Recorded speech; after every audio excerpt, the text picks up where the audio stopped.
Live from New Delhi, you're watching DD India News Hour, India's voice to the world. I'm Shubhendu Ghosh, coming up in the next hour. Election campaigning gathers momentum in India. Prime Minister Narendra Modi kickstarts BJP's Uttar Pradesh poll campaign in Meerut. Opposition bloc holds mega rally in Delhi.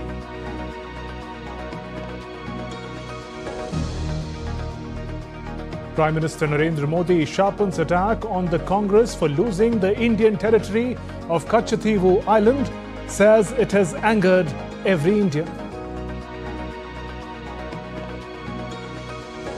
Truce talks between Israel and Hamas set to resume in Cairo. Negotiations aim to bring about a pause after nearly 6 months of conflict.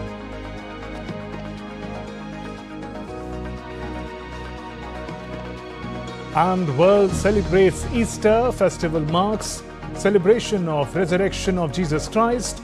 Pope Francis in Easter address calls for Gaza ceasefire.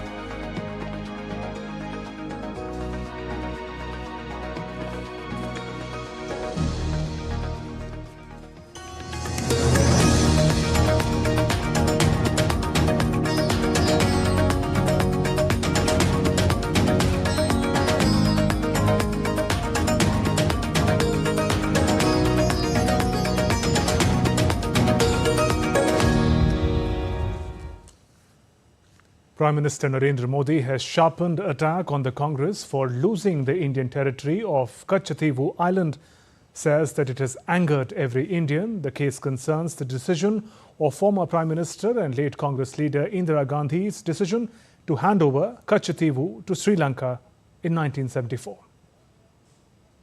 India's Prime Minister Narendra Modi launched a scathing attack on Congress party on Sunday.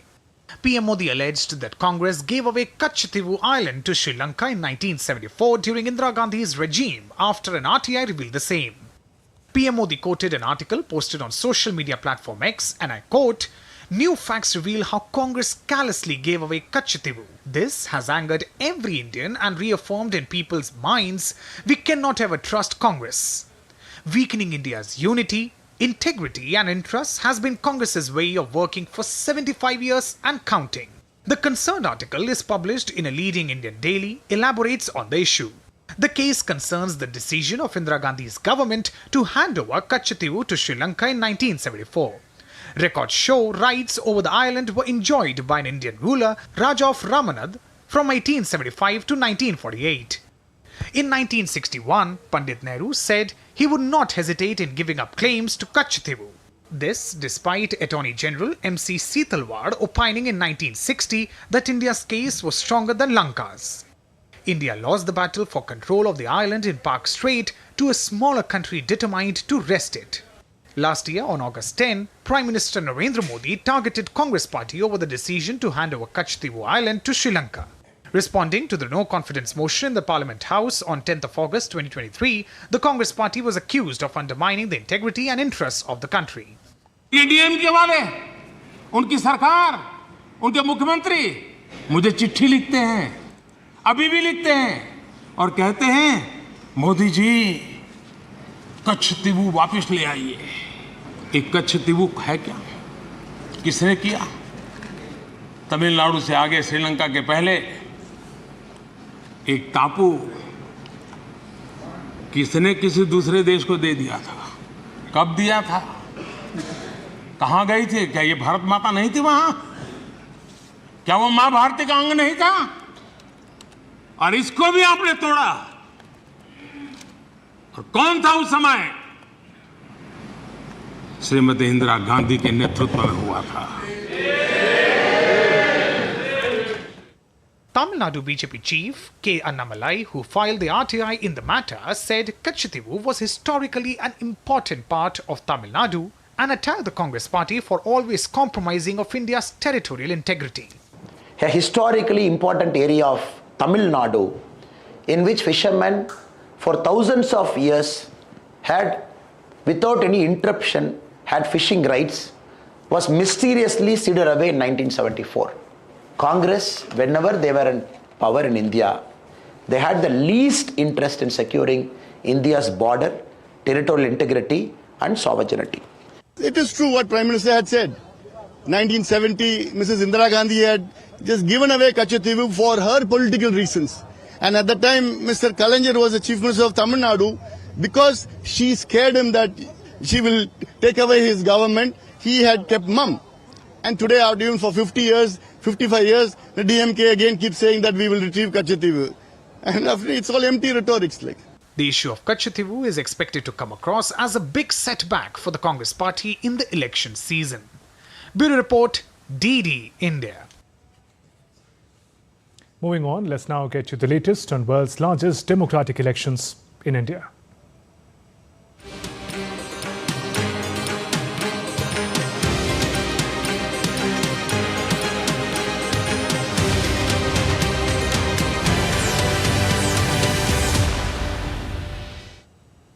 We track the political developments in India in the run-up to the general elections. India's Prime Minister Narendra Modi launched BJP's election campaign in the city of Meerut in Uttar Pradesh, while opposition bloc held a massive rally at Ramlila Maidan in the national capital. Here's more. With the first phase of general elections looming, the political fervour in India has reached its crescendo, with Prime Minister Narendra Modi kick-starting Bharatiya Janata Party's election campaign in the city of Meerut in Uttar Pradesh. Prime Minister Modi said that our last 10 years was just a trailer of the development, adding that he has got a roadmap ready for his third term. हम आने वाले 5 साल का road map बना रहे हैं। नई सरकार बनने के बाद पहले 100 दिनों में हमें कौन-कौन से बड़े फैसले लेने हैं, इस पर तेजी से काम चल रहा है। पिछले 10 वर्षों में विकास का जो मोमेंटम बना, वो अब और तेजी से आगे बढ़ेगा। इन 10 वर्षों में तो आपने विकास का ट्रेलर ही देखा है, अभी तो हमें देश को बहुत आगे लेकर जाना है। Meanwhile, the opposition India Alliance held a massive rally at Ramlila Maidan in the national capital.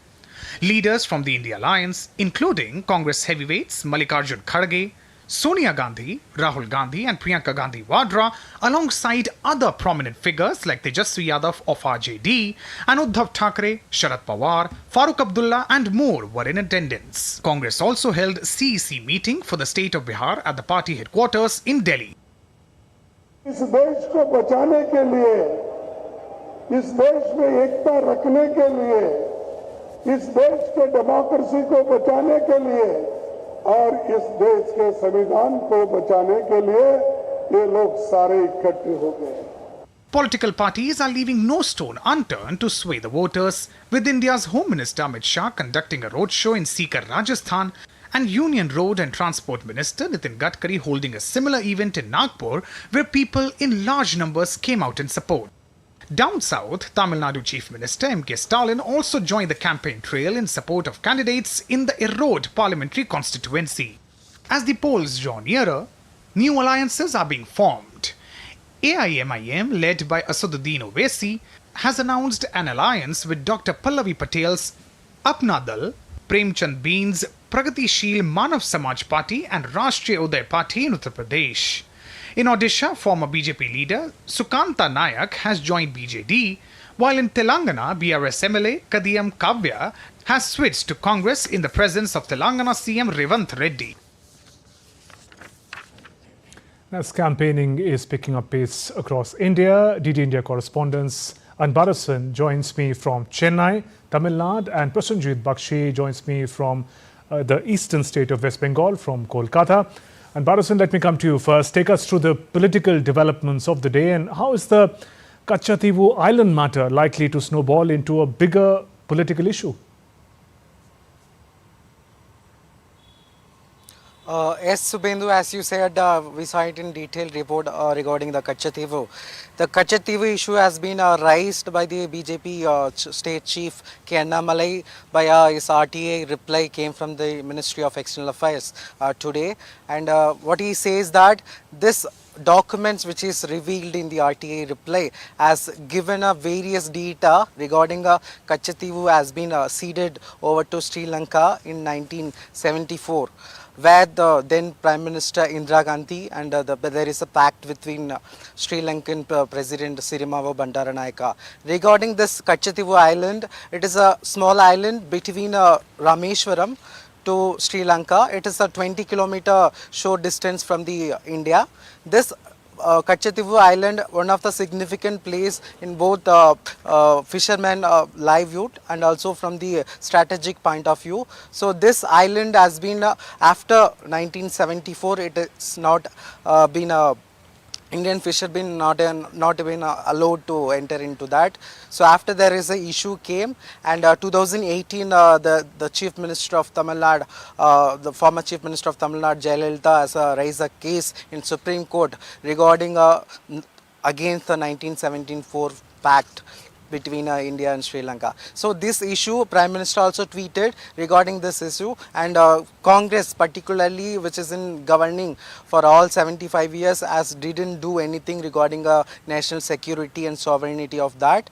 And this particular issue as concerning for the what BJP Chief K. Annamalai has said, and also this issue has raised in various occasions across. Prime Minister also escalated this issue in the last Parliament Assembly session, and also Prime Minister is continuously insisting on this issue. Katchatheevu has been ceded over without taking a constitutional amendment from the Indian Parliament, and also the 1974, there is without a consent from the Tamil Nadu Assembly, this issue has been taken and sorted out. So this all culminated in this Assembly, this Lok Sabha election, and the DMK Chief M.K. Stalin and the Chief Minister of Tamil Nadu as campaigning in the western parts of Tamil Nadu, Erode, Namakkal and Karur, as continuously is insisting on the delay in the development schemes from the central government. And this key issue, particularly the Katchatheevu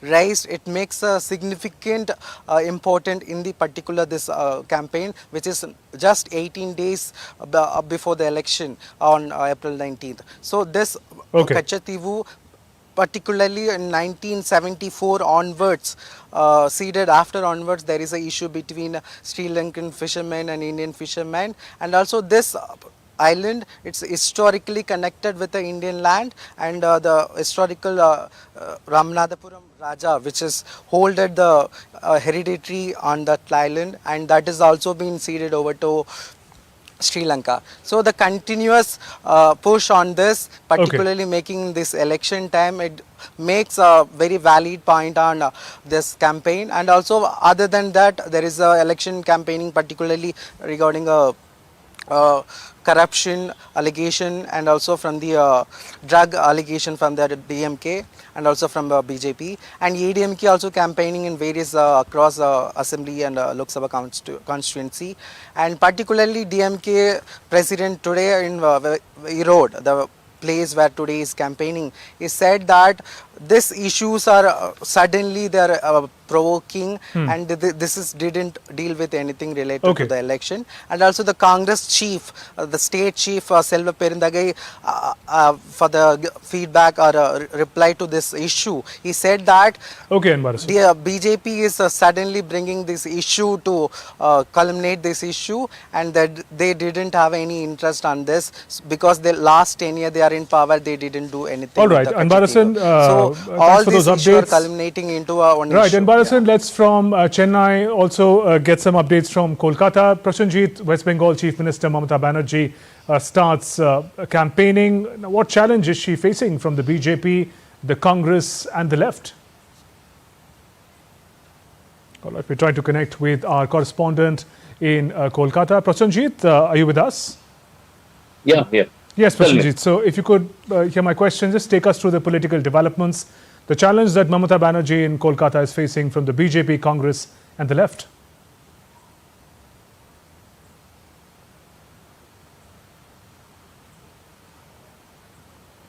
All right, this appears to be some technical issue with the connectivity. Let's move on. Still to come on DD India News Hour.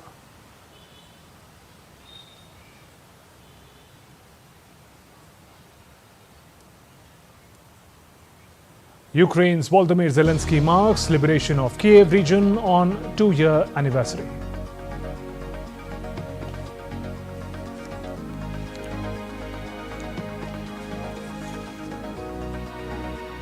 Voting ends in Turkey's high-stakes local elections focused on President Tayyip Erdogan's bid to reclaim control of Istanbul.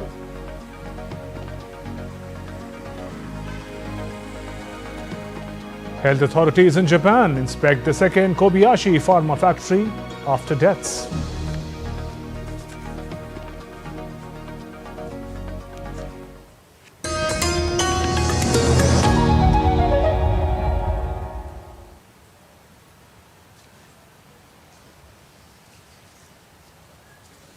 In a world that never stops, where information shapes our reality, one app stands out, helps you stay ahead of time.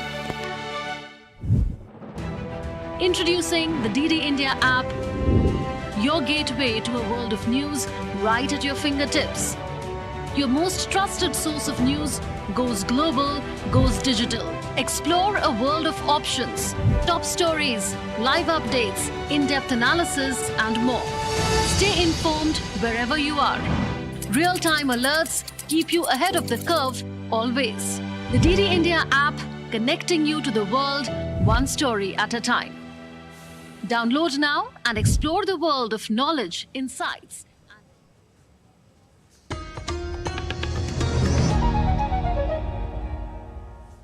Welcome back. You're watching DD India News Hour. I'm Shubhendu Ghosh. As India prepares to hold the world's largest democratic elections, here's a sneak peek in the country's political landscape, parties and their strategies.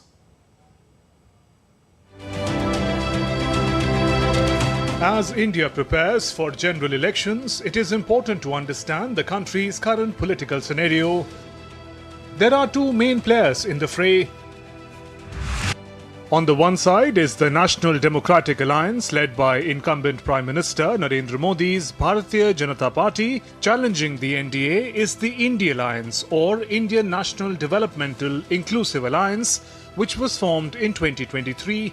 While the NDA comprises nearly 40 mostly regional parties, the India Alliance has over 20 opposition parties, including the Congress and Samajwadi Party.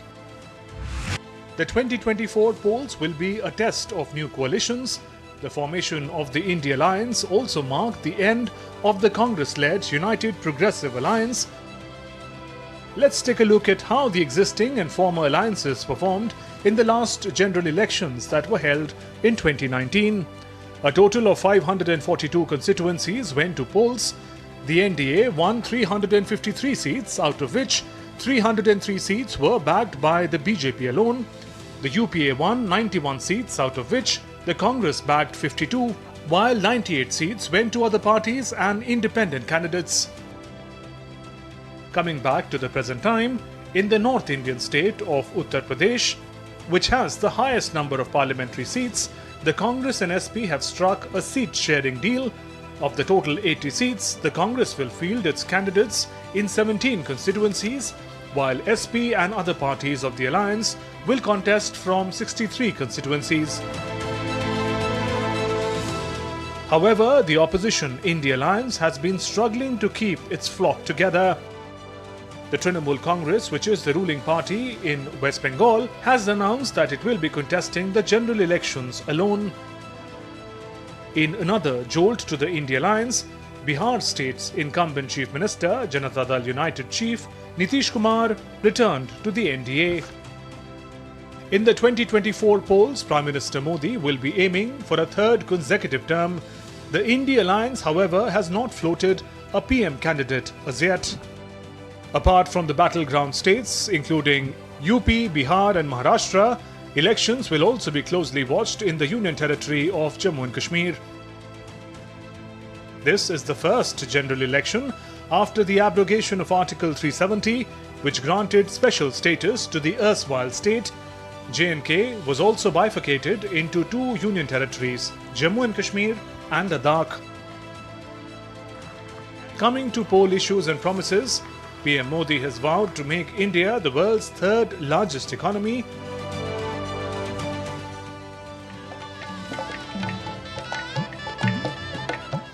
Also, recently inaugurated Ram Temple is expected to feature prominently in the BJP's campaigns. In 2019, building the temple was among the party's key promises.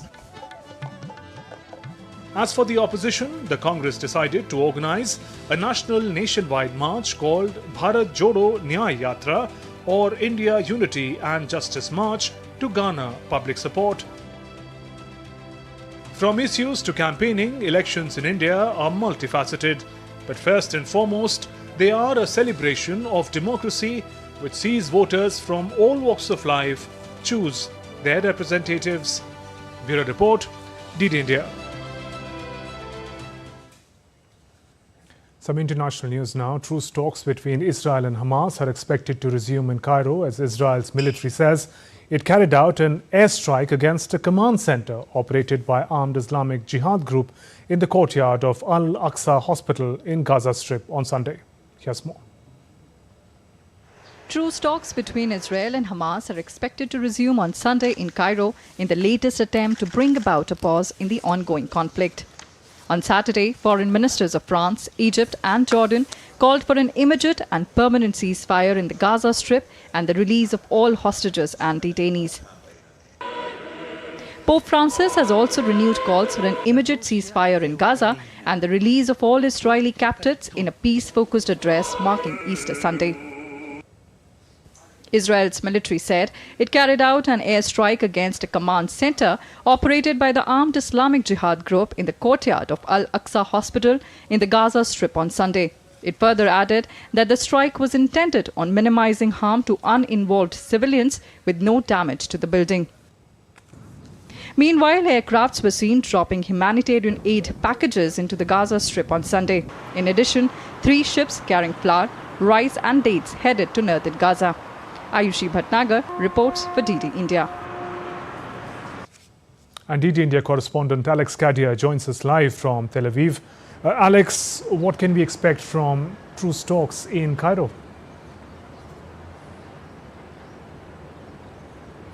Well, Shubendu, at the moment you can expect a slow and slightly weary approach to these talks. We know that Israel has sent a delegation. They will be discussing the matter with those mediating countries, Egypt, Qatar and the United States, of course, playing that crucial mediating role. But Hamas has decided not to send a delegation. We know that the last proposal put on the table by the United States, accepted by Israel, was rejected by Hamas because although they may be able to find an agreement on the release of hostages against Palestinian prisoners and a potential agreement on a ceasefire, the fundamental issue that remains with these ceasefire negotiations is that Israel's end goal is the complete eradication of Hamas, and Hamas, of course, does not want to reach that point, and therefore you have this fundamental issue that Hamas rejected the last proposal because they said Israel would not consider the full eventual withdrawal of Israeli troops from Gaza, nor would they allow the full return of civilians to northern Gaza. So a lot of issues still to figure out, to work through, but that fundamental issue of Israel wanting the elimination of Hamas, but yet having to negotiate with Hamas for a ceasefire deal remains a real problem. But we've seen a lot of pressure on the Israeli government now by the families of those hostages protesting here in Tel Aviv just last night, saying that Prime Minister Netanyahu is standing in the way of a deal, is standing in the way of their loved ones coming home. So as those Israeli negotiators head to Cairo, a lot of pressure on their shoulders from the families of those hostages, Shubendu. And we've just learned that Israeli Prime Minister Benjamin Netanyahu will be undergoing a surgery today. What details do you have? Yeah, he will be undergoing surgery in the next few hours, actually. A routine medical checkup in the last day or so found a hernia that needed to be operated on today. So Prime Minister Netanyahu this evening gathering the war cabinet. And after the war cabinet meets, he will then be taken to undergo this hernia surgery. We understand that it is a fairly straightforward surgery, a fairly basic operation, but he will be under full anesthetic, which means his responsibilities will be passed on temporarily to the Deputy Prime Minister, who is also the Justice Minister of Israel, while Prime Minister Netanyahu is out of action in the operating theatre. So clearly, a development from the Prime Minister's office, who said that that this was a routine checkup that led to this hernia being discovered, and therefore the Prime Minister will undergo surgery. Those crucial hours, though, will be interesting to see. And of course, speaking to medical sources, they say he will need to rest for a couple of days. So that's certainly something we'll be watching very closely here on DD India. Alex, thank you for those updates. Moving on, Russia's attack on Ukraine's energy sector and establishments have escalated. On Sunday, Russian Air Force conducted a massive strike on objects of energy infrastructure and gas industry in Ukraine. Meanwhile, Russian President Vladimir Putin has approved a decree outlining the routine spring conscription campaign, which includes 150,000 citizens for mandatory military service. More in this report. Russia is on high alert following a mass shooting at a concert hall in Moscow on March 22nd. On Sunday, Russia conducted a counter-terrorism operation regime in the southern region of Dagestan. Security agencies detained 3 bandits who were planning a number of terrorist offences. On the other hand, Russian Air Force conducted a massive strike on objects of energy infrastructure and the gas industry in Ukraine. The Defense Ministry said that it used high-precision, long-range, air-based weapons and drones. As a result of this strike, the operation of defense industry enterprises involved in the manufacturing and repair of weapons, equipment and ammunition has been disrupted. All the goals of the strike have been achieved. Earlier on Friday, Russian missile and drone attacks hit thermal and hydropower plants in central and western Ukraine. The head of the Ukraine's largest private energy firm, DTEK, has said that 5 of its 6 plants had been damaged or destroyed, with 80% of its generating capacity lost after 2 weeks of Russian attacks, and that repairs could take up to 18 months. Ukrainian President Zelensky said Russia was carrying out vile strikes on the Ukrainian energy. Russian terrorists are now targeting such vile strikes to cause the energy bleeding of Ukraine. We gave all necessary signals to our partners, all the specific requests to everyone who has the necessary air defense systems, to everyone who has the necessary missiles. Meanwhile, France will deliver hundreds of old armoured vehicles and new surface-to-air missiles to Ukraine in its operation against Russia. According to French Defense Minister, Ukraine needs to defend a very long front line, which requires armoured vehicles. As the conflict rages on, Russian President Vladimir Putin signed a decree setting out the routine spring conscription campaign, calling up 150,000 citizens for statutory military service. In Russia, all men aged 18 and above are obligated to undergo a year-long military service or equivalent training during their higher education. Compulsory military service has always been a contentious topic in Russia, with many men going to tremendous efforts to avoid receiving conscription papers during the twice-yearly call-up periods. Bureau Report, DD India. Meanwhile, Ukrainian President Volodymyr Zelensky marked the 2nd anniversary of recapture of Kiev region from Russian forces on Sunday. President Zelensky held a minute of silence for people killed by Russian forces near the capital 2 years ago. Ukrainian military recaptured the small towns of Irpin and Bucha outside Kiev in late March 2022. Ukraine says Russian troops committed large-scale atrocities in Bucha, Irpin and other places in Kiev region. Turks voted on Sunday in municipal elections focused on President Tayyip Erdogan's bid to reclaim control of Istanbul from rival Ekrem İmamoğlu, who aims to reassert the opposition as a political force after election defeats last year. Polls closed at 5 p.m. after some violence across the country related to the election of neighborhood officials, with 3 people reportedly killed.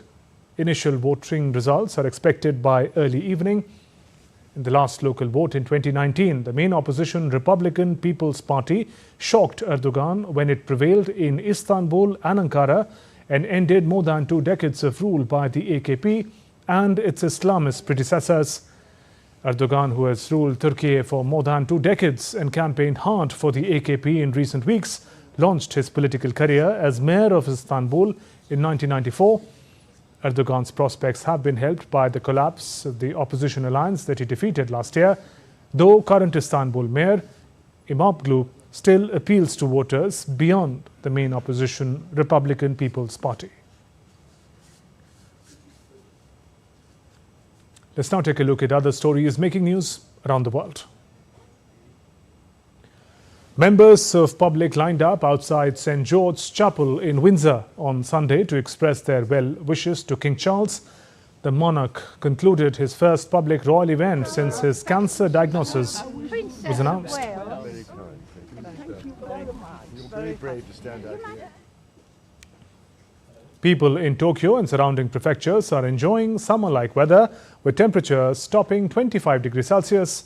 Japan's Met Agency says it is shaping up to be a warm, fine weather in the Kanto Koshin region thanks to high-pressure system. Easter observers celebrated the 36th Easter egg throwing challenge in the western German town of Hauhausen. Participants threw eggs to break the standing record of 73 meters.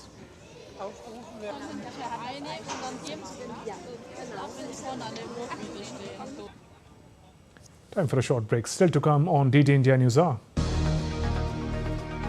Prime Minister Narendra Modi sharpens attack on Congress for losing the Indian territory of Katchatheevu Island. We talk about what the issue is.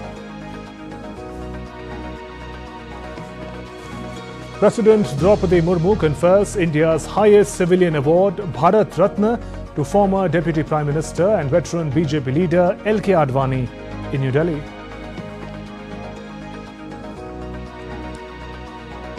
And world celebrates International Transgender Day of Visibility on 31st March to create awareness and protect the rights of transgender community across the world.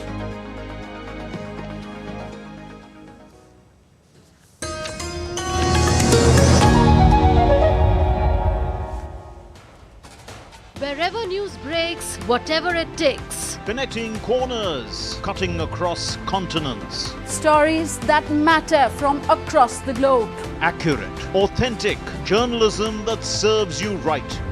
From politics to glamour, from sports to world affairs, with a fusion of aesthetics and substance. Introducing news in a new avatar. Experience the world through a new lens. Stay tuned to DD India for an exciting journey beyond borders.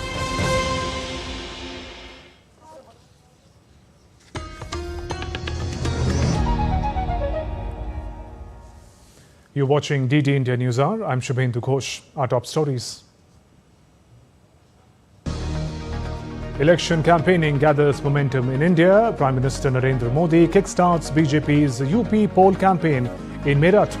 Opposition bloc holds mega rally in Delhi.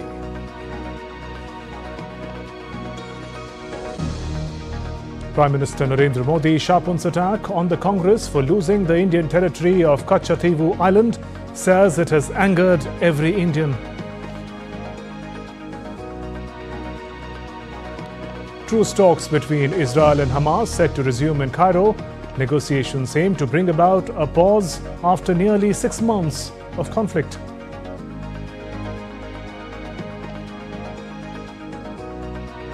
World celebrates Easter. Festival marks celebration of Jesus Christ's resurrection.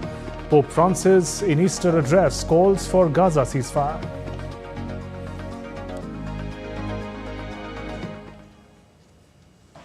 India's President Draupadi Murmu conferred the Bharat Ratna, country's highest civilian honour, on former Deputy Prime Minister and veteran BJP leader Lal Krishna Advani at his residence in New Delhi on Sunday.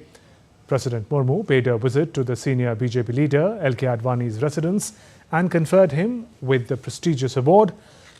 The formal ceremony was attended by Vice President Jagdeep Dhankar, Prime Minister Narendra Modi, Defence Minister Rajnath Singh, Home Minister Amit Shah and the family members of onLK Advani.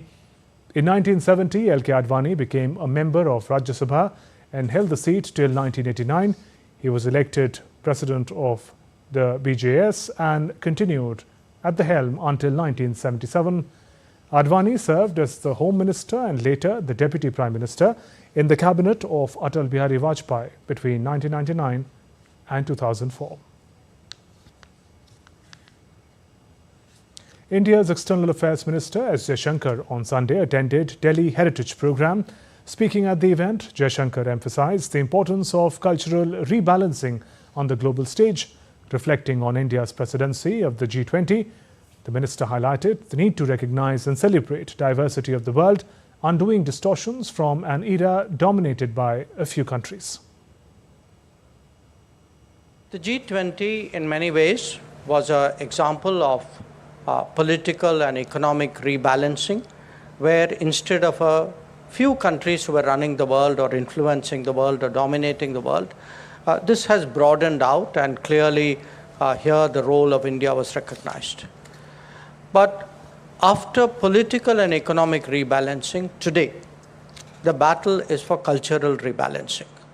That how do we recognize the entire diversity of the world?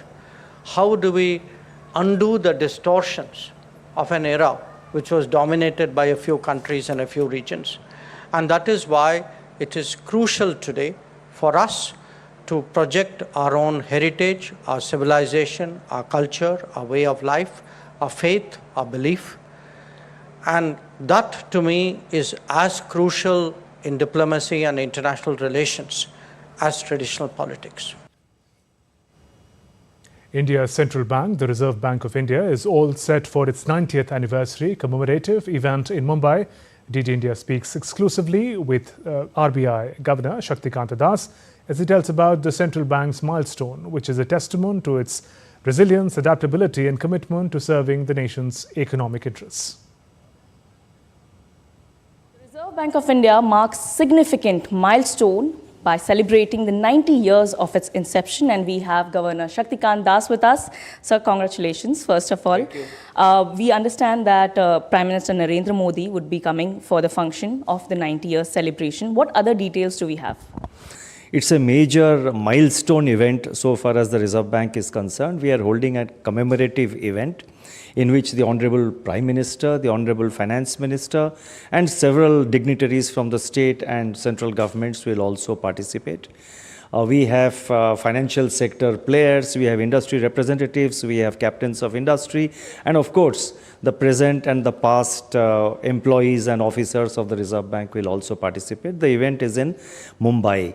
And it's been 9 decades of journey where the Reserve Bank has worked tirelessly for the growth of our economy. I'd also like to understand from you, how are you going to celebrate this 90 years? Because it's a huge thing. So would this be a year-round thing? How will it happen? See, what we have organized on 1st April, I mentioned about the event on 1st April, that is tomorrow. That's a kind of an opening ceremony. But throughout the year, we have planned several events, the highlights of which include 2 international conferences on relevant topics. Then we propose to hold an All India quiz competition among college students. We also propose to organize campaigns in many parts of the country to promote financial inclusion, to create consumer awareness. What would be, those key milestones, major significant milestones that you'd suggest in these 9 decades that you'd say that RBI has done it? You see, the role and responsibilities, if I can say that way, of the Reserve Bank have widened over the years. In the 1950s and 60s, you had the commencement of the 5-year plans. Now, thereafter, the role of the Reserve Bank has evolved, it has got widened. And today, as things stand today, the Reserve Bank is a full-service central bank with a wide range of responsibilities ranging from making monetary policy to regulation and supervision of the banking sector and the financial sector as a whole. As we celebrate the 90th year anniversary milestone, it is imperative to recognize the Reserve Bank of India's invaluable contributions to India's growth story and advocate its continued endeavors in ensuring monetary stability, financial inclusion and sustainable development. Shama Mishra, DD India, Mumbai. And we now return to our top story. India's Prime Minister Narendra Modi has launched a scathing attack on the Congress party over the issue of Katchatheevu Islands. Joining me is Akhilesh Singh, Senior Editor of Times of India and co-author of the article tweeted by Prime Minister Narendra Modi. Good evening and welcome. Akhilesh, first if you could simplify for us the facts revealed by your investigation and the RTI on the Katchatheevu matter. Yeah, so this Katchatheevu is a small island between Jaffna and Rameshwaram, and it was ceded to Sri Lanka in 1974. There was no major compulsions or any reason which was given to the parliament or the country. It was just gifted in a way because there was no pressure on the government of the time. It was done by this agreement, was maritime agreement with Sri Lanka, was done when Indira Gandhi was the Prime Minister of the country. And it was given to Sri Lanka for no reason. We have no clue that why it was given, because this matter was, this dispute was lingering for a long time. Initially, the king of one princely states of near Rameshwaram, they had claimed that this land belonged to us. And if you look at the historical perspective, it always used to be part of India.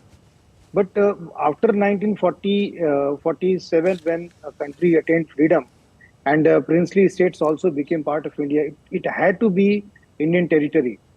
But the Katchatheevu used to be utilized by Sri Lanka as well as India. The fishermen of both the countries used to go there, and there were no any compulsions, any hindrances. There was free movement from both the sides.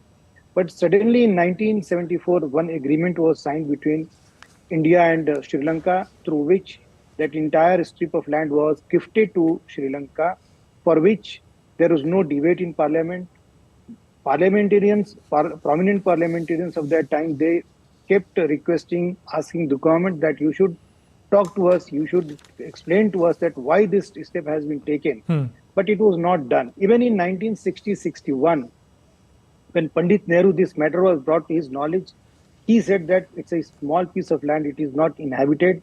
So we don't want to spoil our relations with a very important neighbor. And he said that I don't mind giving up our claim, India's claim on that piece of land.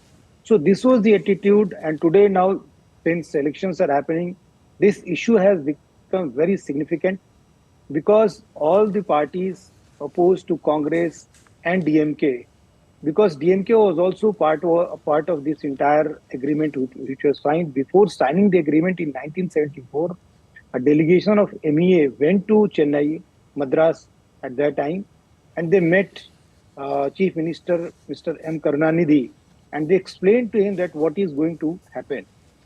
After taking his consent, this decision was taken, agreement was signed in June 1974, through which Katchatheevu was gifted to or given to Sri Lanka. So now when all the parties of Tamil Nadu, including DMK, they are saying that it should be brought back. It's a very difficult task since it has been almost 5 decades when it was ceded to Sri Lanka. And now they have started asking to reclaim it. And Akhilesh, for many who may not know the history of Katchatheevu and its relations with India, could you give us some insights what it meant for India and Tamil Nadu? And the records show that Raja of Ramnath, it was part of their territory till India achieved independence. So Raja of Ramnath used to claim that he was the revenue collector from that region. It was used by fishermen from both the sides. There is a church also, and whenever these fishermen wanted to take rest or maybe dry their nets, they used to use that piece of land. And when Raja of Ramnath claimed that this piece of land belonged to him, the royal family, after those princely states were merged with Indian state in 1948, naturally this land should have been merged with, should have become part of India. But unfortunately, this dispute continued, persisted for a long time. And there were discussions from both the sides. In 1960, Attorney General of that time, Setalwad, he suggested that India has a very strong case and it should pursue it aggressively. It can be claimed full-fledgedly as an Indian land, but it was not done. as I told you earlier, the statement of Pandit Nehru, he said that. And Akhilesh, on that point, I just want to bring in what Prime Minister has said. He talks about the manner in which Congress has not once, but time and again compromised with territorial integrity of the nation. And in your article, you show how generations of leadership from first Prime Minister Jawaharlal Nehru to Indira Gandhi, none of them made a real attempt to keep India's territory with India.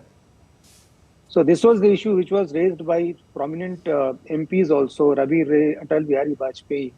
In parliamentary debate, when this issue came into public domain, then they raised the way this huge piece of land was taken, usurped by China. And the similar statement was made by Nehru even in that point of time. So they recalled those entire event, that incident. And they said that this has been a practice of Congress, that you keep gifting Indian piece of land to your neighbors and you don't take any strong stand against them. So again, this issue has become very critical, very important. When elections are happening, this issue has become significant, relevant in Tamil Nadu politics, because it was done by Indira Gandhi government of Congress in 1974 after taking consent of DMK government. Both are allies. And BJP and their allies, they have got a very strong issue to attack Congress as well as DMK, highlighting when Congress is talking about Ladakh, they are making claims, they are making allegations that Indian territory has been captured by China, which has been strongly denied by Indian government. But when you are talking about Chinese border, there is a strong case, there are strong evidences which are proving that a piece of Indian land was given to Sri Lanka, for which nobody knows under what circumstances it was given to Sri Lanka. And Akhilesh, finally, just to understand the kind of impact that such a decision had on present-day relations and lives and livelihoods of Indians, particularly Indian fishermen. There are many disputes between India and Sri Lanka as far as fishing rights are concerned. How did this issue impact today's fishermen and people? When this agreement was signed, there was understanding that there won't be visa requirements. Indians will be freely allowed to move there. But later on, Sri Lanka changed their stand. They said no, without visa, no entry. And we keep hearing this action being taken against fishermen. Whenever they try to reach that region, they have been arrested, they have been detained. There have been some cases of chasing them also. So it is a very important issue, and India has to handle it delicately, because in today's world, if for 40, 50 years this land has been given to them, it is not easy to reclaim. It has to be done peacefully, and country India can seek international intervention, maybe can approach the International Court of Justice. But it's not easy, because it has been almost 5 decades when this land was given to them. There has to be a proper amicable solution. All the parties are now demanding, including DMK, that they are saying that we should take back that land. Now, this is again irony on their part, that once you gifted that land to Sri Lanka, now you are making it a point that it should be taken back there. Delegations have also called on Prime Minister Modi that he should initiate reclaiming that piece of land. So it has to be done amicably without spoiling relations with our neighbors. But again, I am telling you, it is not easy, because it has been almost 5 decades when this piece of land was given to Sri Lanka. On that note, Akhilesh Singh, thank you very much for joining us on the News Hour and sharing your perspective. Thank you. Moving on, every year, the world celebrates International Transgender Day of Visibility on 31st March to create awareness and protect the right of the transgender community across the world. India also passed the Transgender Persons Protection of Rights Bill in 2019 to protect and give equal rights to the community. Take a look at this report by DD India. The International Transgender Day of Visibility, an annual awareness day, is celebrated on March 31st every year. The day is celebrated to honor the courage of transgender and non-binary people around the globe. Conceptualized by transgender activist Rachel Crandall of Michigan in 2009, the International Transgender Day of Visibility was proclaimed as a global day by US President Joe Biden in 2021. In India, the Transgender Persons Protection of Rights Bill was passed in both the Houses of Parliament in 2019 to provide equality and rights to the transgender community in the country. The bill also, for the first time, provided a legal definition for the people of the community. The 2019 law prohibits discrimination against the transgender people across India. For the first time, the transgender community of India was legally protected against discrimination from the use of public places, healthcare, education and employment. कि transgender community या कोई भी minority जो सफ़र कर रही है उसको empower या सपोर्ट करने का मतलब है उनको अपना सहानुभूति देना और उनको बेचारा फील करवाना. बट आई थिंक एम्पावरमेंट तभी आती है जब आप एक इंसान को विश्वास दिलाते हो कि वो अच्छी चीज़ों का हकदार है. सिर्फ अपॉर्चुनिटीज़ देना नहीं बल्कि उनको महसूस करवाना कि वो अपॉर्चुनिटीज़ वो लेंगे और उन पर अच्छे से कमल करेंगे और सक्सेसफुली उनको हैंडल करेंगे. तो I think instilling high self esteem in transgender people और उनको विश्वास दिलाना कि वो अच्छी चीज़ों के हकदार हैं, that's true empowerment. The opening of libraries for the trans community or opening up food trucks with the support of Bollywood actor Ayushmann Khurrana, the community in India is getting empowered. ये food truck का उद्घाटन बहुत ही एक खास मकसद से किया गया है. ट्रांस कम्युनिटी जो हमारे देश में है उनको प्रोत्साहन देने के लिए, उनको सोसाइटी में इंक्लूड करने के लिए एक सिंबल है, एक तरह का छोटा सा कदम है. हम चाहते हैं कि और भी लोग आगे आएँ, मेरी तरह जो ओपिनियन लीडर्स हैं, समाज के बारे में सोचते हैं, उनके समाज के प्रति संवेदनशील हैं, वो आगे आएँ और इनको हेल्प करें. और वही नहीं बल्कि आम जनता भी जो इनका फूड कंज्यूम करेगी और उनको भी बढ़ चढ़ कर उनको प्रोत्साहन देना चाहिए. The Government of India, for the welfare of the transgender community, has also set up the National Council for Transgender Persons, which will advise the central government as well as monitor the impact of policies, legislation and projects with respect to the transgender persons and also redress the grievances of transgender persons. Bureau Report, DD India. In Japan, health authorities searched a second Kobayashi pharmaceutical factory in western part of the country on Sunday after the company reported 5 deaths possibly tied to dietary supplements. The inspection of Wakayama Prefecture follows one on Saturday in Osaka, expanding the investigation into the drug maker's use of Beni-koji red yeast materials. Osaka-based Kobayashi said it appeared to be potentially toxic puberolic acid that could have produced by a blue mold penicillin in Beni-koji materials produced between last April and October at the Osaka factory. The world is celebrating Easter Sunday. The festival marks celebration of Jesus Christ's resurrection and is a symbol of love and compassion. Pope Francis presided over a packed and flower-bedecked St. Peter's Square and then delivered his Urbi et Orbi to the city and the world blessing message from the central balcony of St. Peter's Basilica on Easter Sunday. The pontiff also participated in other Holy Week events. Easter gives the message that truth is eternal and shows us the path of sacrifice and forgiveness.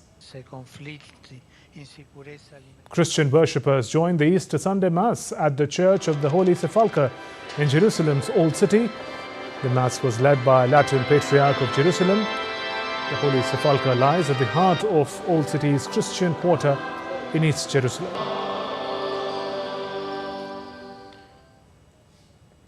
Christian Palestinians also held Easter Mass on Sunday amidst the ongoing conflict. Easter was only marked by religious ritual with no other celebrations in the Holy Family Church. Christians prayed for peace and hoped for displaced to return to their homes. France also marked Easter on Sunday as Christians attended religious services in churches around the country. Outside Paris' Notre Dame Cathedral, which is under reconstruction since 2019, a crowd of worshippers gathered for an Easter Mass as police officers patrolled around. The Sorb community in eastern Germany, one of Europe's oldest and smallest minorities, held a traditional horse parade on Easter Sunday. Donning old-fashioned frock coats and top hats, horse riders carried religious banners, sang traditional carols during the procession. And as Easter is being celebrated around the world, the capital city of India, New Delhi, also witnessed major celebrations with Christian community in Delhi coming together to pray and spend the day around religious activities. At the Faith Arena Church in New Delhi, thousands of worshippers came together from all walks of life to pray and sing hymns in praise of Lord Jesus. The church also organized songs and dance to celebrate the victory of good over evil and victory of Lord over death. The celebration of Easter Sunday in Delhi also involved a community meal among the worshippers, fostering a sense of unity and belongingness among the attendees. Apostle Ankit Sajwan of the Faith Arena Church in New Delhi spoke to DD India to spread the message of peace.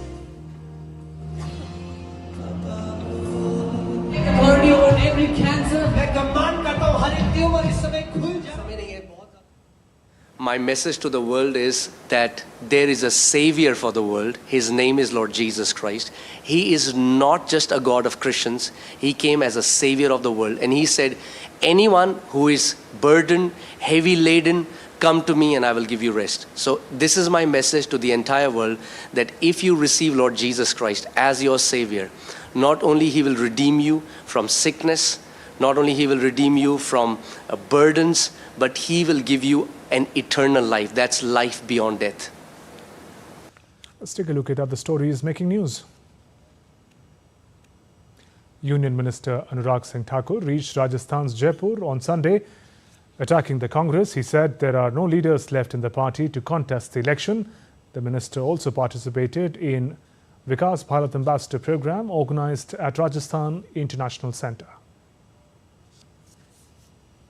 The bilateral tri-service humanitarian assistance and disaster relief amphibious exercise Tiger Triumph 2024 concluded on Saturday. The exercise signifies the robust strategic partnership between the two countries and was aimed towards sharing best practices and standard operating procedures in undertaking multinational HADR operations. That's all for this edition of DD India News Hour. Let us know your thoughts on the news of the day. You can connect with us on Facebook, X and Instagram. We'll be back with more news as it breaks here on DD India. I'm Shubhendu Ghosh from all of us here in Delhi. Thanks for watching DD India News Hour. Namaskar.